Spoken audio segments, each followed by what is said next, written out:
El 19 de abril de 1991, durante un concierto organizado por el Estadio Obras Sanitarias de la banda Patricio Rey y sus Redonditos de Ricota, la Policía Federal Argentina llevó a cabo una razzia, arrestando a más de 80 personas bajo el pretexto de averiguar antecedentes. Entre los detenidos se encontraba Walter David Bulacio, un joven de 17 años que fue llevado a la comisaría número 35. A pesar de ser menor de edad, no se cumplieron los procedimientos legales necesarios, como notificar a sus padres o un juez de menores o simplemente repetirles sus derechos durante el arresto. En la comisaría, Bulacio fue brutalmente golpeado, principalmente por el oficial Miguel Ángel Espósito. En consecuencia, al día siguiente, el 20 de abril, fue llevado al hospital Pirovano, donde le diagnosticaron traumatismo craneal por lesiones. A su vez, esa misma tarde fue trasladado al Hospital Fernández por radiografías, y fue allí donde él reportó su situación con uno de los médicos. Quien lo escuchó se dirigió a la comisaría séptima a denunciar lo ocurrido, pero tristemente Bulacio no soportó las heridas y falleció el 26 de abril.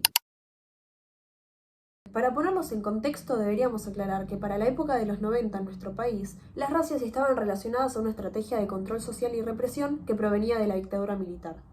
Eran detenciones masivas y arbitrarias que buscaban controlar algún sector de la población, muchas veces violando los derechos humanos. En esa época, situaciones como esta, de violencia institucional, eran muy comunes. Sin embargo, este caso tomó relevancia pública y rápidamente se convirtió en un símbolo de lucha contra la violencia policial. Entendiendo esto, nadie quería hacerse cargo del caso, ya que representaba una situación extremadamente delicada que exponía graves fallas en el accionar policial y en el sistema de justicia.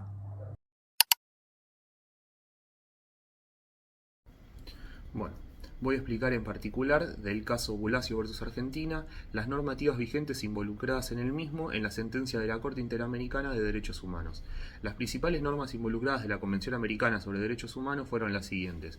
1. En su artículo 4, que refiere al derecho a la vida, y en este caso en particular hablamos de las condiciones de detención, ya que la protección activa del derecho a la vida y de los demás derechos consagrados en la Convención Americana se enmarca en el deber estatal de garantizar el libre y pleno ejercicio de los derechos de todas las personas bajo la jurisdicción de un Estado, y requiere que éste adopte las medidas necesarias para castigar la privación de la vida y otras violaciones a los derechos humanos, así como para prevenir que se vulnere algunos de estos derechos por parte de sus propias fuerzas de seguridad o de terceros. 2. Los derechos a la integridad personal en el artículo 5, el cual establece que los establecimientos de detención policial deben cumplir ciertos estándares mínimos que aseguren la observancia de los derechos y garantías de los detenidos. Es preciso que exista un registro que permita controlar la legalidad de las detenciones. El detenido debe consignar su firma y, en caso de negativa, la explicación del motivo. El abogado defensor debe tener acceso a este expediente y, en general, las actuaciones relacionadas con los cargos y la detención. 3. El artículo 7 trata sobre el derecho a la libertad personal y exige que, en cuanto a la facultad del Estado de detener a las personas que se hallan bajo su jurisdicción, el cumplimiento de requisitos materiales y formales al aplicar una medida o sanción privativa de libertad, ya que nadie puede verse privado de la libertad sino por las causas, casos o circunstancias expresamente tipificadas en la ley, pero además con estricta sujeción a los procedimientos objetivamente definidos en ellos. Bueno, a continuación, los derechos del niño se encuentran amparados en el artículo 19 y para salvaguardarlos, especialmente en su derecho a la integridad personal, es indispensable que se les separe de los detenidos adultos. Y las personas encargadas de los centros de detención de niños infractores o procesados deben estar debidamente capacitadas para el desempeño de su cometido. El derecho de los detenidos de establecer comunicación con terceros que les brinden asistencia y defensa se corresponde con la obligación de los agentes estatales de comunicar inmediatamente la detención del menor a esas personas, aun cuando éste no lo haya solicitado. 5. Y último, el artículo 63, con la responsabilidad del Estado en el deber de reparar. Dicho artículo dictamina que, al producirse un hecho ilícito imputable a un Estado, surge la responsabilidad internacional de éste por la violación de la norma internacional, con el consecuente deber de reparar y hacer cesar las consecuencias de la violación. La reparación del daño causado por la infracción de una obligación internacional requiere la plena restitución siempre que sea posible y consiste en el restablecimiento de la situación anterior a la violación. De no ser esto posible, corresponde al Tribunal Internacional ordenar que se adopten las medidas para que se reparen las consecuencias que produjeron las infracciones y se efectúe el pago de una indemnización como compensatorio de los daños ocasionados. El abogado del imputado solicitó sobreseer parcial y definitivamente a Miguel Ángel Espósito en lo que respecta a la muerte del menor Walter Bulacio. A su vez, en lo que se refiere a la privación ilegal de la libertad requerida, y solicitó sobreseimiento parcial y provisional del comisario Espósito ante un recurso de apelación del abogado del imputado. El 19 de mayo de 1992, la Cámara Nacional de Apelaciones en lo Criminal y Correccional revocó la prisión preventiva por los antecedentes que los consideraban como precedentes que impiden responsabilizar al procesado por una aplicación de un instrumento inconstitucional.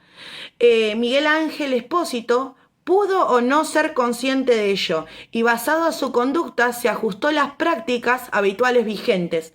Acá podemos encontrar el abuso de poder, violación de los derechos humanos, falta de control de las fuerzas de seguridad, una necesidad de reforma de las políticas y un impacto social.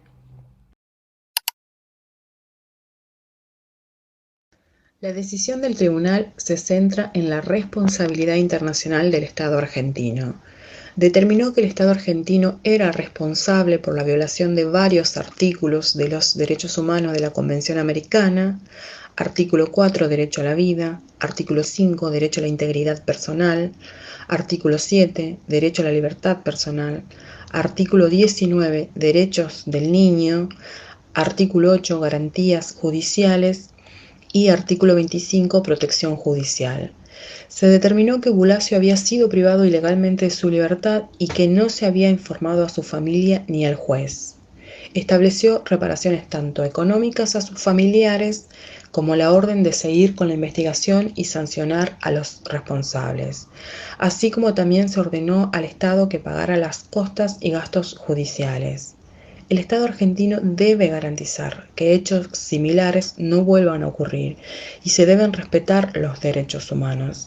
Este fallo sienta un precedente significativo en la jurisprudencia de derechos humanos en la región. Hola, mi nombre es Delfina y para concluir con lo que vienen mencionando mis compañeros anteriormente, vamos a hablar un poco de cuál fue la relevancia o cuál fue la importancia que tuvo este caso en el Estado argentino.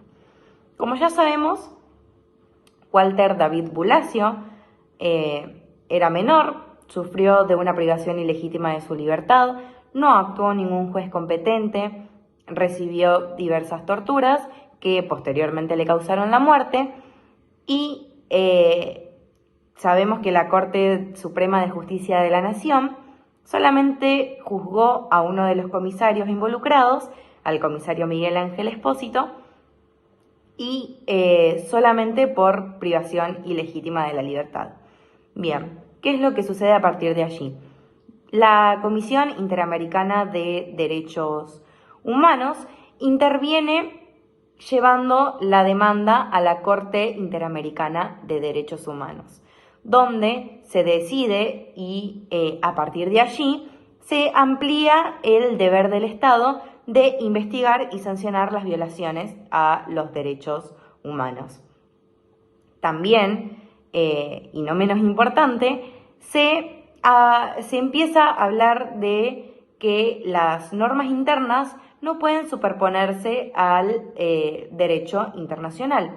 Y es aquí donde voy a citar al juez Gil Lavedra y la importancia jurisprudencial de este fallo, donde este se expide de la siguiente manera. La Corte contempla otro punto de notable significación. Establece que no pueden oponerse a disposiciones de derecho interno, como la prescripción, a decisiones de la Corte que entiendan procedente, como forma de reparación, la investigación y castigo de violación de derechos humanos. Gracias.